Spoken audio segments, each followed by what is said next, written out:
മൂന്നാറിന്റെ വിവിധയിടങ്ങളിലായി കുറിഞ്ഞിച്ചെടികൾ പൂവിട്ടു. മൂന്നാർ മാട്ടുപ്പെട്ടി റോഡിലെ ചില ഭാഗങ്ങളിലും Grom stand എസ്റ്റേറ്റിലും Munnar engineering college റോഡിലുമാണ് കുറിഞ്ഞിപ്പൂക്കൾ വിടർന്നു നിൽക്കുന്നത്. 2030 വരാൻ പോകുന്ന കുറിഞ്ഞി വസന്തത്തിന് മുമ്പേ കുറിഞ്ഞിച്ചെടികൾ അങ്ങിങ്ങായി പൂവിട്ട് നിൽക്കുന്ന കാഴ്ച സഞ്ചാരികൾക്ക് കൗതുകവും സന്തോഷവും നൽകുന്നുണ്ട്.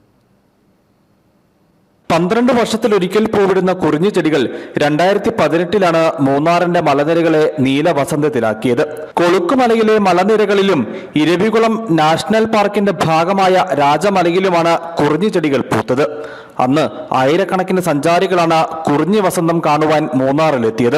അടുത്തതായി 2030 കുറിഞ്ഞി ചെടികൾ പൂവിടാൻ സാധ്യതയുള്ളതെന്നാണ് പ്രതീക്ഷ.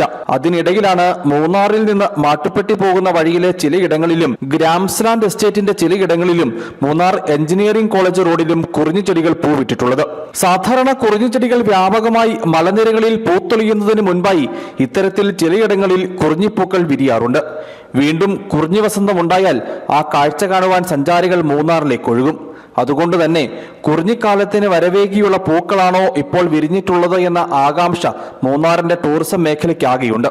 എന്തായാലും വരാൻ പോകുന്ന കുറിഞ്ഞി വസന്തത്തിന് മുമ്പേ കുറിഞ്ഞിച്ചെടികൾ അങ്ങിങ്ങായി പൂവിട്ട് നിൽക്കുന്ന കാഴ്ച സഞ്ചാരികൾക്ക് കൗതുകവും സന്തോഷവും നൽകുന്നുണ്ട്.